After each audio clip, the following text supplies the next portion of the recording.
अथ नवमोऽध्यायः। श्रीशुक उवाच आत्ममायामृते राजन् परस्यानुभवात्मनः न घटेतार्थसम्बन्धः स्वप्नद्रष्टुरिवाञ्जसा बहुरूप इवा भाति मायया बहुरूपया रममाणो गुणेश्वस्य ममाहमिति मन्यते यर्हि वावमहिं निःस्वे परस्मिन् कालमाययोः रमेत गतसम्मोहस्त्यक्तोदास्ते तदोभयम् आत्मतत्त्वविशुद्ध्यर्थं यदाह भगवानृतं ब्रह्मणे दर्शयन् रूपमव्यलीककृत्वता धृतः स आदिदेवो जगतां परो गुरुः स्वधिष्ण्यमास्थाय शुश्रूषयैक्षत तां नाद्यगच्छदृशमत्र सम्मतां प्रपञ्चनिर्माणविधिर्यया भवेत् स चिन्तयन्व्यक्षरमेकदाम्बसे उपाशृणोद्विर्गदितं वचो विभुः स्पर्शेषु यच्छोडशमेकविंशम् निष्किञ्चनानां नृपयत्थनं विदुः निशम्य तद्वक्तृदिदृक्षया दिशः यतत्रान्यदपश्यमानः स्वधिष्ण्यमास्थाय विमृश्य तद्धितं तपस्युपादिष्ट इवादधे मनः दिव्यं सहस्राब्दममोघदर्शनः जितानिलात्मा विजितो भयेन्द्रियः अतप्यतस्माखिललोकतापनं तपस्तपीयां स्तपतां समाहितः तस्मै स्वलोकं भगवान् सभाजितः सन्दर्शयामास परं न यत्परं व्यपेतसङ्क्लेशविमोहसात्वसं स्वदृष्टवद्भिर्विबुधैरभिष्टुतं प्रवर्तते यत्र रजस्तमस्तयोः सत्वं च मिश्रं न च कालविक्रमः न यत्र माया किमुता परे हरेः अनुव्रता यत्र सुरासुरार्चिताः श्यामावदाताश्चत्रपत्रलोचनाः पिशङ्गवस्त्रासुरुचः सुपेशसः सर्वे चतुर्बाह उन्मिषण्मणि प्रव्येकनिष्काभरणाः सुवर्चसः प्रवालवैदूर्यमृणालवर्चसः परिस्फुरद्मुण्डलमौलिमालिनः भ्राजिष्णुभिर्यः परितो विराजते लसद्विमानावलिभिर्महात्मनां विद्योत्तमानः प्रमदोत्तमाद्युभिः सविद्युदभ्रावलिभिर्यथा नभः श्रीर्यत्र रूपिण्युरुगाय पादयोः करोति मानं बहुधा विभूतिभिः प्रेङ्खं श्रिता या कुसुमाकरानुगैः विगीयमाना प्रियकर्म गायति ददर्श तत्राखिलसात्वतां पतिं श्रियः पतिं यज्ञपतिं जगत्पतिं सुनन्दनन्दप्रबलार्हणादिभिः स्वपार्षदमुख्यैः परिसेवितं विभुं भृत्यप्रसादाभिमुखं द्रगासवं प्रसन्नहासारुणलोचनाननं किरीटिनं कुण्डलिनं चतुर्भुजं पीताम्बरं वक्षसि लक्षितं श्रिया अध्यर्हणीयासनमास्थितं परं वृतं चतुष्षोडश पञ्चशक्तिभिः युक्तं भगैस्वैरितरत्र चाध्रुवैः स्व एव धामन् रममाणमीश्वरं तद्दर्शनाल्लादपरिप्लुतान्तरः हृष्यत्तनुः प्रेम भराश्रुलोचनः न नाम पादाम्बुजमस्य विश्वसृक यत्पारमहंस्येन पथाधिगम्यते तं प्रीयमाणं समुपस्थितं तदा प्रजाविसर्गे निजशासनार्हणम् बभाष ईषत् स्मितशोचिषा गिरा प्रियः प्रियं प्रीतमनः करे स्पृशन्। શ્રી સુખદેવજી મહારાજ કહે છે, પરીક્ષિત, જેમ સ્વપ્નમાં જો દેખાતા પદાર્થોની સાથે એ જોનારનો કોઈ સંબંધ હોતો નથી, એવી રીતે દેહાદિથી અતીત અનુભવ સ્વરૂપ આત્માનો માયાના વગર દૃશ્ય પદાર્થો સાથે કોઈ સંબંધ થઈ શકતો નથી. વિવિધ રૂપવાળી માયાના કારણે આ વિવિધ રૂપવાળો પ્રતીત થાય છે અને જ્યારે એના ગુણોમાં રમણ કરી જાય છે ત્યારે આ હું છું અને આ મારું છે એવું એ માનવા લાગે છે.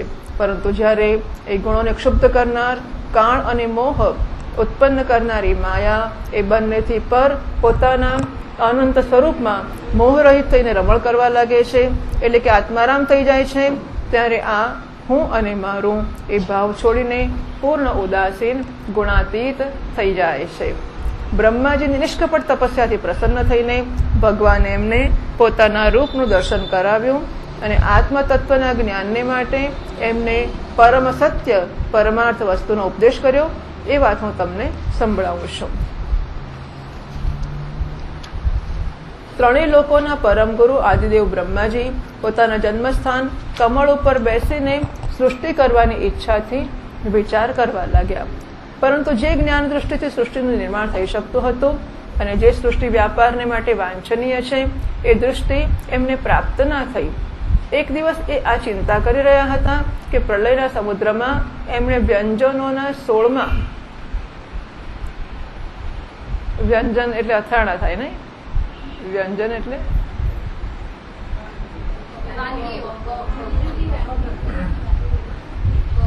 બીજો કઈ અર્થ કરો વ્યંજન? સ્વર ને વ્યંજન ખરું ને? કયા કયા વ્યંજન?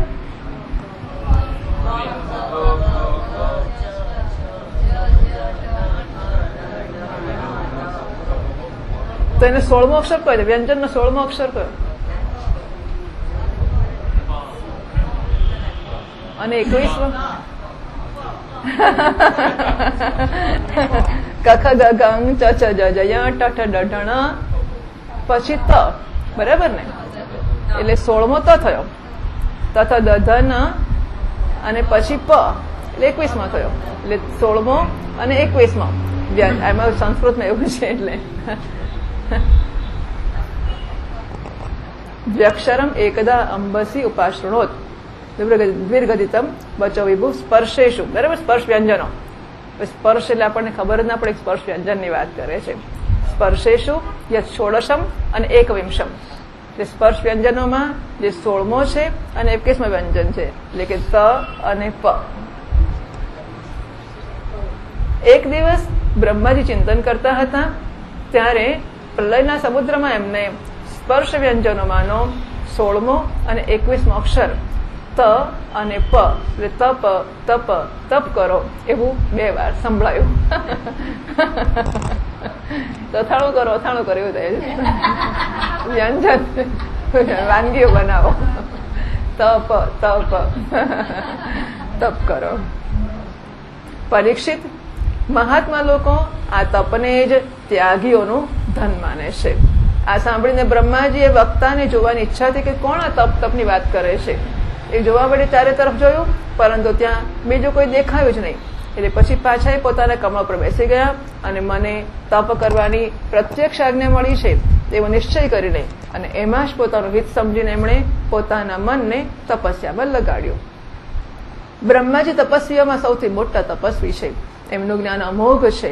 એમણે એ સમયે 1000 દિવ્ય વર્ષ સુધી એકાગ્ર ચિત્તથી પોતાના પ્રાણ, મન, કર્મેન્દ્રિય અને જ્ઞાનેન્દ્રિયને વશમાં કરીને એવી તપશ્ચર્યા કરી જેનાથી સમસ્ત લોકોને પ્રકાશિત કરવામાં સમર્થ થયા. એમની તપસ્યાથી પ્રસન્ન થઈને ભગવાને એમને પોતાનો એ લોક બતાવ્યો જે સૌથી શ્રેષ્ઠ છે અને જેનાથી પર બીજો કોઈ લોક છે જ નહીં. એ લોકમાં કોઈ પણ પ્રકારનો ક્લેશ, મોહ અને ભય નથી, જેમાં ક્યારેય એકવાર પણ એના દર્શનનું જેમને સૌભાગ્ય પ્રાપ્ત થઈ ગયું છે એ દેવતા વારંવારની સ્તુતિ કરતા રહે છે. ત્યાં રજોગુણ, તમોગુણ અને એમની સાથે મળેલા સત્વગુણ પણ નથી. ત્યાં ન કાળની દાળ ગળે છે અને ન માયા ત્યાં પગ રાખી શકે છે. પછી માયાના બાળ બચ્ચા વિદ્યા, કામ, કર્મ, તો કામ, કર્મ કે અથવા તો રાગ, દ્વેષ, લોભ, મોહ વગેરે વસ્તુઓ એ તો જઈ જ કેવી રીતે શકે છે. ત્યાં ભગવાનના પાર્ષદ નિવાસ કરે છે, જેમનું પૂજન દેવતાઓ અને દૈત્ય બંને કર્યા કરે છે. એમની ઉજ્જવળ આભાથી યુક્ત શ્યામ શરીર, શતદલ કમલની સમાન કોમળ નેત્ર અને પીળા રંગના વસ્ત્રોથી શોભાયમાન છે. અંગ અંગમાંથી રાશિ રાશિ ઢગલે ઢગલા સૌંદર્ય વિખેરાઈ રહ્યું છે. એ કોમળતાની મૂર્તિ છે. બધાની 4 ભુજાઓ છે. એ સ્વયં તો અત્યંત તેજસ્વી છે જ. મણી જેડી સુવર્ણના પ્રભાવે આભૂષણ પણ ધારણ કરેલા છે. એમનું સૌંદર્ય લાલ પરવાળા, મૈદુર્ય મણી અને કમળના ઉજ્જવળ તંતુ સમાન છે. એમના કાનોમાં કુંડળ, મસ્તક પર મુગટ અને કંઠમાં માળાઓ શોભાયમાન છે. સાંભળવાનું સરસ કેવી રીતે લાગતું હશે આ મને ખબર નથી. વિચાર કરો કે 4 હાથવાળા બધા ફરતા હોય અને બધાના માથે મુગટ હોય અને બધા પરવાળા જાત જાતનું પહેર્યું હોય અને પીળા પીળા ચમકતા વસ્ત્રો હોય, બધા કોમળતાની મૂર્તિ હોય અને શ્યામ સુંદર શ્યામ વર્ણ હોય એમનો. એવા 4 બાજુ બધા ફરતા કેવું ગભરામણ થયા. 4 હાથ અથડાયા ના કરે 4 બાજુ, ખબર નહીં. આ બધા વર્ણોનો એક પ્રકાર છે અને એમાં જેને એનાથી પ્રેમ જન્મતો હોય કે આદર જન્મતો હોય કે એવું સ્વપ્ન જન્મતો હોય કે મજા આવે નહીં, આવું થવું જોઈએ. તો આપના પ્રારબ્ધ હે તો પછી 4 હાથો પહોંચી જાય, બીજું તો શું થાય.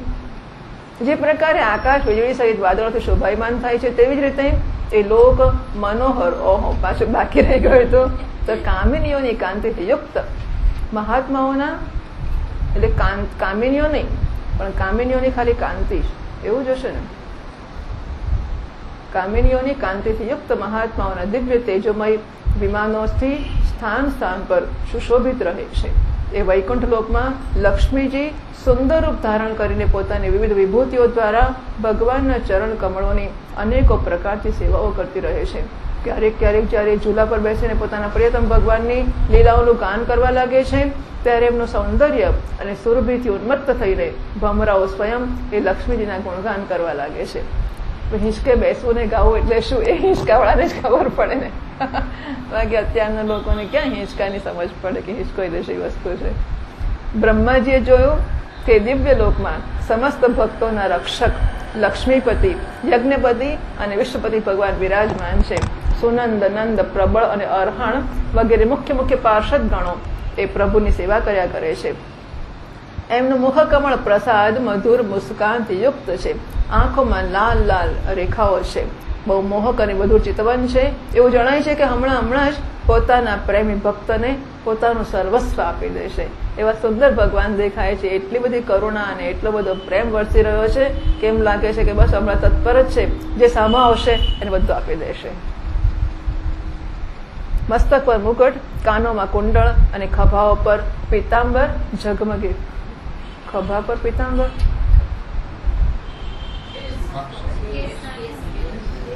હા એટલે ઉપરનું ઉપવસ્ત્ર હશે. પીતાંબર ઝગમગે છે. વક્ષ સ્થળ ઉપર એક સોનેરી રેખાના રૂપમાં શ્રી લક્ષ્મીજી વિરાજમાન છે અને સુંદર 4 ભુજાઓ છે. તે એક સર્વોત્તમ અને બહુમૂલ્ય આસન પર વિરાજમાન છે. પુરુષ, પ્રકૃતિ, મહત્તત્વ, અહંકાર, મન, 10 ઇન્દ્રિય, શબ્દાદિ 5 તન્માત્રાઓ અને પંચભૂત, આ 25 શક્તિઓ મૂર્તિમાન થઈને એમની ચારે તરફ ઊભી છે. સમગ્ર ઐશ્વર્ય, ધર્મ, કીર્તિ, શ્રી, જ્ઞાન અને વૈરાગ્ય આ 6 નિત્ય સિદ્ધ સ્વરૂપભૂત શક્તિઓથી એ સર્વદા યુક્ત રહે છે. એમના સિવાય બીજે ક્યાંય પણ આ 6 ભગ નિત્ય રૂપથી નિવાસ કરતા નથી. એ સર્વેશ્વર પ્રભુ પોતાના નિત્ય આનંદમય સ્વરૂપમાં જ નિત્ય નિરંતર નિમગ્ન રહે છે. એમનું દર્શન કરતા જ બ્રહ્માજીનું હૃદય આનંદના ઉદ્રેકથી લબાલબ ભર ગયા. શરીર પુલકિત થયું હતું. નેત્રોમાં પ્રેમાશ્રુ છલકાઈ આવ્યા. બ્રહ્માજીએ ભગવાનને ચરણ કમળોમાં જે પરમહંસોના નિવૃત્તિ માર્ગથી પ્રાપ્ત થઈ શકે છે મસ્તક ઝુકાવીને પ્રણામ કર્યા.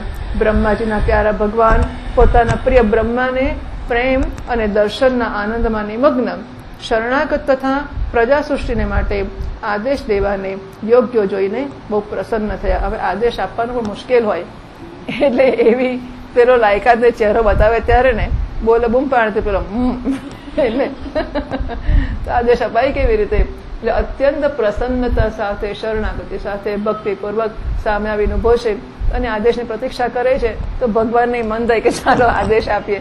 બાકી સર્જનના કામમાં પડવું એટલે શું? બધા સલાહ આપે પડશો જ નહીં આની અંદર તો. અરે વાહ, તો સર્જન કરશે કોણ? કોઈએ તો પડવું. લોકો તૈયાર જ સલાહ અડકવું જ નહીં, બધી જગ્યાએથી ખસી જવું. આમ ક્યાંય ગુરુ બુરુ કરવા નહીં, કોઈ આશ્રમમાં જવું, જઈ બધે આમ આમ દૂરથી જઈને પાછા આવી જવું. કશામાં કોઈએ તો કરવું જ પડશે ને આ બધી વસ્તુઓ, કોણ કરશે? અને એટલા માટે બહુ મુશ્કેલી હોય છે. આદેશ આપનારા લોકોને બહુ અગવડ હોય છે. આપે તો આપે કોને આદેશ? એટલે ભગવાનને બહુ આનંદ થયો કે બ્રહ્માજી પ્રસન્નતાપૂર્વક આદેશનો ગ્રહણ કરવાને માટે ઉપલબ્ધ થયા છે. યોગ્ય જોઈને બહુ પ્રસન્ન થયા. એમણે બ્રહ્માજી સાથે ઓહો હસ્તધૂનન કર્યું. વાહ, એવું છે. કરે સ્પુષન્ન પ્રિય પ્રિયમ, પ્રિય થયા અને પ્રિયમ પોતાના પ્રિય બ્રહ્માજીને પ્રીત મનાહા પ્રસન્ન મન વાળા થઈને કરે સ્પૃશન એમણે હસ્તધૂનન કર્યું. હા, શેખ હેન્ડ એટલે હસ્તધૂનન. અને મંદમ સ્મિતથી અલંકૃત વાણીમાં કહેવા લાગ્યા. શ્રી ભગવાનુવાચ ત્વયાહમ તોષિતઃ સમ્યક વેદ ગર્ભસે શુક્ષય ચિરં ભૃતેન તપસા દુસ્તોષઃ કૂટયોગિનાં વરં વરય ભદ્રં તે વરેશં માભિવાંછિતં બ્રહ્મં શ્રેયઃ પરિશ્રામઃ પુંસો મદ્દર્શનાવધિઃ મનીષિતાનુભાવોऽયં મમ લોકાવલોકનम् યદુપશ્રુત્ય રહસि ચકર્થ પરમં તપઃ પ્રત્યાદિષ્ટં મયા તત્ર ત્વયि કર્મ વિમોહિતે તપો મે હૃદયં સાક્ષાદાત્માહં તપસો નગ સૃજામિ તપસૈવેદં ગ્રસામિ તપસા પુનઃ बिभर्मि तपसा विश्वं वीर्यं मे दुश्चरं तपः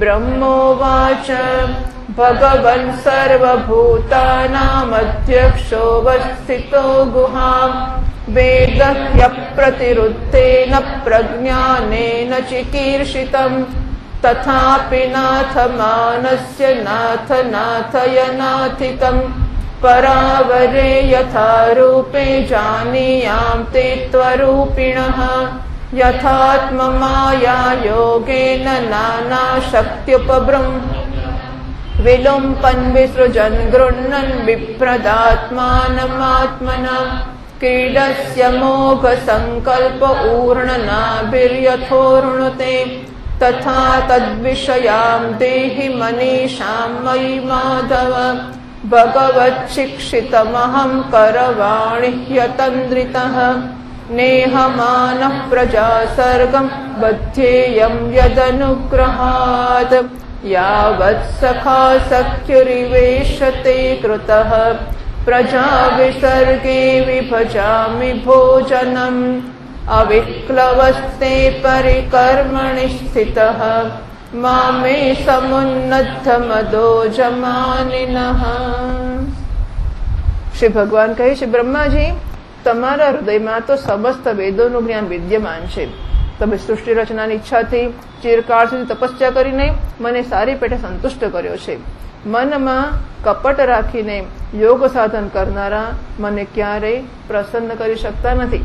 ફરીથી કપટ એટલે ફળની આશા. હા, ભાગવતમાં વારંવાર આ વસ્તુ કહેવામાં આવી છે કે ફળની આશા રાખીને કોઈ પણ સાધના કરે એ સાધના મને પ્રસન્ન નથી કરતી. એ કર્મ ફળને પ્રસન્ન કરશે અને કર્મનું ફળ મળશે, પણ જો ફળની આશા રાખશે તો હું નારાયણ પ્રસન્ન નહીં થાઉં. એટલે કર્મ અને કર્મ ફળનો સોદો ચાલ્યા કરશે. તમારું કલ્યાણ થાઓ, તમારી જે અભિલાષા છે એ વરદાન મારી પાસે માગો, કારણ કે હું મોંમાગી વસ્તુ આપવામાં સમર્થ છું. બ્રહ્માજી જીવના સમસ્ત કલ્યાણકારી સાધનોનો વિશ્રામ પર્યવસાન મારા દર્શનમાં જ છે. તમે મને જોયા વગર જ એ સોના જળમાં મારી વાણી સાંભળીને આટલી ઘોર તપશ્ચર્યા કરી છે. આથી મારી ઈચ્છા છે તમે મારા લોકનું તમને દર્શન થયું છે. જો આપણને આમ વ્યક્તિગત રીતે કોઈ મળીને કે આ કરો તો એક વસ્તુ છે, પણ જ્યારે મળે પણ નહીં અને સૂચના આપે કેવડાવ્યું છે, કાં તો આકાશવાણી થઈ છે, કાં તો પત્ર આવ્યો છે કે ફોન આવ્યો, એટલે આમ પ્રત્યક્ષ નહીં અને આડકતરી રીતે અથવા ક્યાંકથી સાંભળે તો કરતા અઘરું પડે ને. તો શ્રદ્ધા વધારે રાખવી પડે, વધારે આધાર રાખવો પડે, વધારે અનિશ્ચિતતા રહે કે કોણ જાણે કોણ કહેતું હશે, શું થશે, કેવું થશે. તો કે તમે તો મને જોયો પણ નથી અને સીધી વાત પણ નથી થઈ, ખાલી અદૃશ્ય વાણી તપ સાંભળી અને તપશ્ચર્યા તમે કરી, એટલે હું બહુ પ્રસન્ન થયો છું. તમે એ સમયે સૃષ્ટિ રચનાનું કર્મ કરવામાં કેમ કર્તવ્ય વિમૂઢ થઈ રહ્યા હતા. આથી મેં તમને તપસ્યા કરવાની આજ્ઞા આપી હતી, કારણ કે હે નિષ્પાપ, તપસ્યા મારું હૃદય છે. તપો મેં હૃદયમ સાક્ષાત અને આત્મા અહમ તપસઃ, અને હું તપસ્યાનો આત્મા છું. તપસ્યાથી જ આ સંસારની સૃષ્ટિ કરું છું, તપસ્યાથી જ એનું ધારણ પોષણ કરું છું અને પછી તપસ્યાથી જ એને મારામાં લીન કરી લઉં છું. તપસ્યા મારી એક દુર્લંઘ્ય શક્તિ છે. બ્રહ્માજી કહે છે, ભગવાન આપ સમસ્ત પ્રાણીઓના અંતઃકરણમાં સાક્ષી રૂપથી વિરાજમાન રહો છો. આપ પોતાના અપ્રતિહત જ્ઞાનથી એ જાણો જ છો કે હું શું કરવા ઈચ્છું છું. નાથ, આપ કૃપા કરીને હું યાચકની આ માંગ પૂરી કરો કે હું રૂપ રહિત આપના સગુણ અને નિર્ગુણ બંને રૂપોને જાણી શકું. આપ માયાના સ્વામી છો. આપનો સંકલ્પ ક્યારેય વ્યર્થ થતો નથી. જેવી રીતે કરોળીઓ પોતાના મોઢામાંથી જાળું કાઢીને એમાં ક્રીડા કરે છે અને પછી જાળાને પોતાનામાં લીન કરી દે છે, તેવી જ રીતે આપ પોતાની માયાનો આશ્રય લઈને આ વિવિધ શક્તિ સંપન્ન જગતની ઉત્પત્તિ, પાલન અને સંહાર કરવાને માટે પોતાની જાતને જ અનેક રૂપોમાં બનાવી દો છો અને ક્રીડા કરો છો. આ પ્રકારે આપ કેવું કરો છો એ મર્મને હું જાણી શકું એવું જ્ઞાન આપ મને આપો. આપ મારા પર એવી કૃપા કરો કે હું સજગ રહીને સાવધાનીથી આપની આજ્ઞાનું પાલન કરી શકું અને સૃષ્ટિની રચના કરતી વખતે પણ કરતાપણા વગેરેના અભિમાનથી હું બંધાવું નહીં. હું બ્રહ્મા છું, ખબર છે, જગતનું સર્જન મેં કર્યું છે, એવું કર્તૃત્વ મારામાં ના આવે. પ્રભુ, આપે એક મિત્રની સમાન હાથ પકડીને મારો સ્વીકાર કર્યો છે ને, હસ્તધૂલન કર્યું છે, હાથ પકડ્યો છે. આથી જ્યારે હું આપની આ સેવા સૃષ્ટિ રચનામાં લાગુ અને સાવધાનીથી પૂર્વ સૃષ્ટિના ગુણકર્મ અનુસાર જીવોનું વિભાજન કરવા લાગુ, ત્યારે ક્યાંક મને જન્મ કરવાથી સ્વતંત્ર માનીને હું પ્રબળ અભિમાન ન કરી બેસું, એટલું આપ જોજો. હવે ભગવાન કહેશે, શ્રી ભગવાન ઉવાચ જ્ઞાનમ પરમ ગુહ્યમ મે યદ્વિજ્ઞાન સમન્વિતમ સરહસ્યમ તદંગમ ચ ગૃહાણ ગદિતમ મયા યાવાનહમ યથા ભાવો યદ્રૂપ ગુણ કર્મકઃ તથૈવ તત્ત્વવિજ્ઞાનમસ્તુ તે મદનુગ્રહાત અહમેવાસમેવાગ્રે નાન્યદ્યત્સદસત્પરમ પશ્ચાદહમ યદેતચ્ચ યોવશિષ્યેત સોऽસ્મ્યહમ ઋતેથમ યત્ પ્રતીયેત ન પ્રતીયેત ચાત્મનિ તદ્વિદ્યાદાત્મનો માયામ યથા ભાસો યથા તમઃ યથા મહાન્તિ ભૂતાનિ ભૂતેષુ ચાવચેષ્વનો પ્રવિષ્ટાન્યપ્રવિષ્ટાનિ તથા તેષુ ન તેષ્વહમ એતાવદેવ જિજ્ઞાસ્યમ તત્ત્વજિજ્ઞાસુનાત્મનઃ અન્વયવ્યતિરેકાભ્યામ યત સ્યાત્ સર્વત્ર યત સ્યાત હોય છે, યત સ્યાત નહીં, યત સ્યાત સર્વ ઉપર પણ એવું આવ્યું હતું, ખોડું હોય તેમ 30મા શ્લોકમાં યદ વિજ્ઞાન ને યદ વિજ્ઞાન, એમાં યત સ્યાત સર્વત્ર સર્વદા એતન્મતમ સમાતિષ્ઠ પરમેણ સમાધિના ભવાન કલ્પ વિકલ્પેષુ ન વિમુષ્યતિ કર્હિચિત. ઓમ.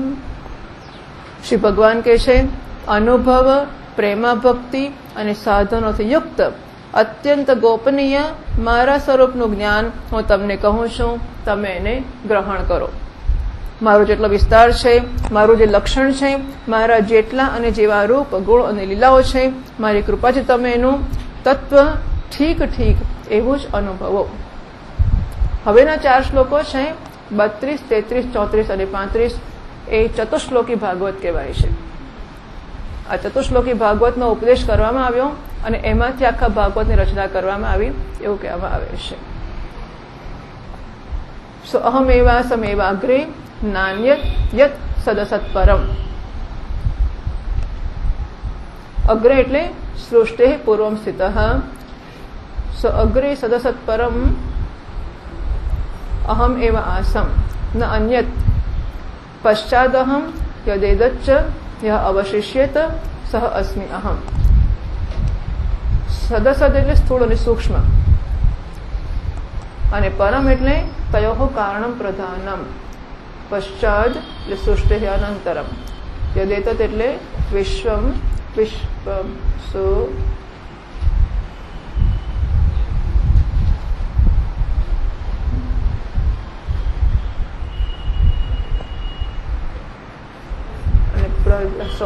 યવશિષ્યેત એટલે જયારે પ્રલય થાય છે ત્યારે અનેન ચ અનાદિ અનંતત્વાત અદ્વિતીયત્વાત ચ પરિપૂર્ણ મિતિ ઉક્તમ ભવતિ.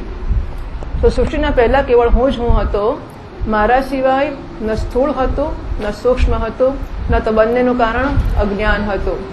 જ્યાં આ સૃષ્ટિ નથી ત્યાં હું જ હું છું અને સૃષ્ટિના રૂપમાં જે કંઈ પ્રતીત થાય છે તે પણ હું જ હું છું અને જે કંઈ બચી રહે છે તે પણ હું જ છું. અહમ એવ અવશિષ્યેત.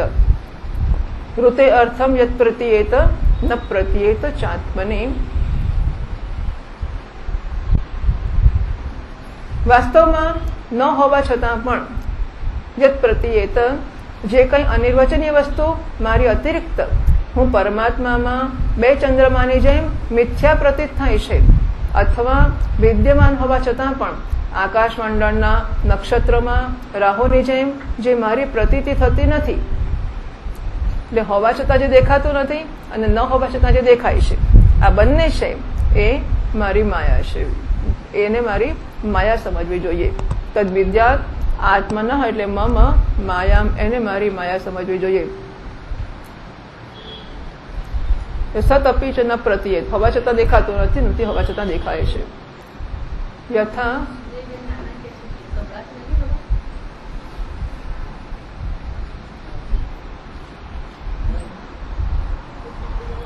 યથા મહાંતિ ભૂતાની જેવી રીતે પ્રાણીઓના પંચભૂત રચિત નાના મોટા શરીરોમાં આકાશ આદિ પંચ મહાભૂત એ શરીરોના કાર્યરૂપથી નિર્મિત થવાને કારણે પ્રવેશ કરતા પણ કરે પણ છે અને પહેલેથી જ એ સ્થાનો અને રૂપોમાં કારણરૂપથી વિદ્યમાન રહેવાને કારણે પ્રવેશ નથી પણ કરતા. પ્રવિષ્ટાની અપ્રવિષ્ટાની પ્રવેશ કરે પણ છે અને પ્રવેશ નથી પણ કરતા. એવી રીતે એ પ્રાણીઓના શરીરની દૃષ્ટિથી હું એમનામાં આત્માના રૂપથી પ્રવેશ કર્યા કરું છું, કરેલો જ છું અને આત્મદૃષ્ટિથી મારા સિવાય કોઈ વસ્તુ છે જ નહીં, આથી હું પ્રવિષ્ટ થતો નથી. એતાવદેવ જિજ્ઞાસ્યમ. સો અન્વય કાર્યેષુ કારણત્વેન અનુવૃત્તિ કારણ અવસ્થાયામ ચ તેભ્યઃ વ્યતિરેકઃ તથા જાગ્રદાદિ અવસ્થાસુ તત્તત સાક્ષિતયા અન્વયઃ વ્યતિરેકશ્ચ સાધ્યાદૌ એવં અન્વય વ્યતિરેકાભ્યામ યત સ્યાત સર્વત્ર સર્વદા ચ તદેવ આત્મા. સો અન્વય અને વ્યતિરેક દ્વારા જ્યાં જે છે જ્યારે તે બધું હું જ છું. હવે સાધન કે છે એતાવદેવ આટલું જ. જિજ્ઞાસ્યમ સો આત્માના તત્વના જિજ્ઞાસુઓ વડે આટલો જ વિચાર કરવા જેવું છે. આ બ્રહ્મ નથી અન્વય વ્યતિરેકાભ્યામ આ પ્રકારની નિષેધ પદ્ધતિથી અને આ બ્રહ્મ છે એ અન્વયની પદ્ધતિથી એ જ સિદ્ધ થાય છે કે સર્વાતીત અને સર્વ સ્વરૂપ ભગવાન જ સર્વદા અને સર્વત્ર સ્થિત છે. આ જ વાસ્તવિક તત્વ છે. જે આત્મા અથવા પરમાત્માના તત્વને જાણવા ચાહે છે એમણે કેવળ આટલું જ જાણવાની આવશ્યકતા છે. યત સા સર્વત્ર સર્વદા. એટલે અન્વય અને વ્યતિરેક દ્વારા જે ખરેખર છે એનું જ હંમેશા જ્ઞાન પ્રાપ્ત કરવું જિજ્ઞાસુ માટે આટલું જ સાધન છે. बस आ 4 श्लोको। एतन्मतम समातिष्ठ परमेण समाधिना, हे ब्रह्माजी तमे अविचल समाधि द्वारा मारा सिद्धांत में पूर्ण निष्ठा करी लो। एनाथी तमे कल्प कल्प में विविध प्रकारनी सृष्टि रचना करता रहवा छतां पण क्यारेय मोह पामशो नहीं। श्रीशुक उवाच सम्प्रदिश्यैवमजनो जनानां परमेष्ठिनम् पश्यतस्तस्य तद्रूपमात्मनो नरुणद्धरिः अन्तर्हितेन्द्रियार्थाय हरये विहिताञ्जलिः सर्वभूतमयो विश्वं ससर्जेदं सपूर्ववत् प्रजापतिर्धर्मपतिरेकदा नियमान् यमान् भद्रं प्रजानामन्विच्छन्नातिष्ठत् स्वार्थकाम्यया तं नारदः प्रियतमो रिक्तादानामनुव्रतः शुश्रूषमाणः शीलेन प्रश्रयेण दमेन च मायां विविदिशन् विष्णोर्मायेशस्य महामुनिः महाभागवतो राजन् पितरं पर्यतोषयत् तुष्टं निशाम्य पितरं लोकानां प्रपितामहम् देवर्षिः परिपप्रच्छ भवान् यन्मानुपृच्छति तस्मा इदं भागवतं पुराणं दशलक्षणं प्रोक्तं भगवता प्राह प्रीतः पुत्राय भूतकृत नारदः प्राह मुनये सरस्वत्यास्तटे नृपम् ध्यायते ब्रह्म परमं व्यासायामित तेजसे यदुताहं त्वया पृष्टो वैराजात् पुरुषादिदम् यथासि तदुपाख्यास्ये प्रश्नानन्यांश कृत्स्नसः। श्री सुखदेवजी महाराज कहे छे लोक पितामह ब्रह्माजीए आ प्रकारे उपदेश आपीने अजन्मा भगवानने एमना जोता जोता पोताना रूपने छुपावी लीधुं। જ્યારે સર્વભૂત સ્વરૂપ બ્રહ્માજીએ જોયું કે ભગવાને પોતાના ઇન્દ્રિય ગોચર સ્વરૂપને મારા નેત્રોની સામેથી દૂર કર્યું છે ત્યારે એમણે હાથ જોડીને એમને પ્રણામ કર્યા અને પહેલા કલ્પમાં જેવી સૃષ્ટિ હતી એવા રૂપમાં આ વિશ્વની રચના કરી। એકવાર ધર્મપતિ પ્રજાપતિ બ્રહ્માજીએ આખી જનતાનું કલ્યાણ થાય પોતાના આ સ્વાર્થની પૂર્તિ માટે વિધિપૂર્વક યમ નિયમોને ધારણ કર્યા। એ સમયે એમના પુત્રોમાં સર્વથી અધિક પ્રિય પરમ ભક્ત દેવર્ષિ નારદજીએ માયાપતિ ભગવાનની માયાના તત્વને જાણવાની ઈચ્છાથી બહુ સંયમ વિનય અને સૌમ્યતાથી અનુગત થઈને એમની સેવા કરી અને એમની સેવાથી બ્રહ્માજીને બહુ સંતુષ્ટ કર્યા। પરીક્ષિત જ્યારે દેવર્ષિ નારદે જોયું કે મારા લોક પિતામહ પિતાજી મારા પર પ્રસન્ન છે ત્યારે એમણે આ જ પ્રશ્ન કર્યો જે તમે મને પૂછી રહ્યા છો। એમના પ્રશ્નથી બ્રહ્માજી વધારે પ્રસન્ન થયા। પછી એમણે આ 10 લક્ષણવાળું ભાગવત પુરાણ પોતાના પુત્ર નારદને સંભળાવ્યું જેનો સ્વયં ભગવાને એમને ઉપદેશ કર્યો હતો। પરીક્ષિત જે સમયે મારા પરમ તેજસ્વી પિતા સરસ્વતીના કિનારા પર બેસીને પરમાત્માના ધ્યાનમાં મગ્ન હતા એ સમયે દેવર્ષિ નારદજી ત્યાં આવ્યા અને એમણે ભાગવત સંભળાવ્યો। તમે મને જે આ પ્રશ્ન કર્યો છે કે વિરાટ પુરુષથી આ જગતની ઉત્પત્તિ કેવી રીતે થઈ તથા બીજા પણ જે બહુ બધા પ્રશ્નો કર્યા છે એ બધાના ઉત્તર હું એ ભાગવત પુરાણના રૂપમાં તમને આપું છું। इति श्रीमद्भागवते महापुराणे पारमहंस्यां नवमोऽध्यायः। श्रीकृष्णार्पणमस्तु।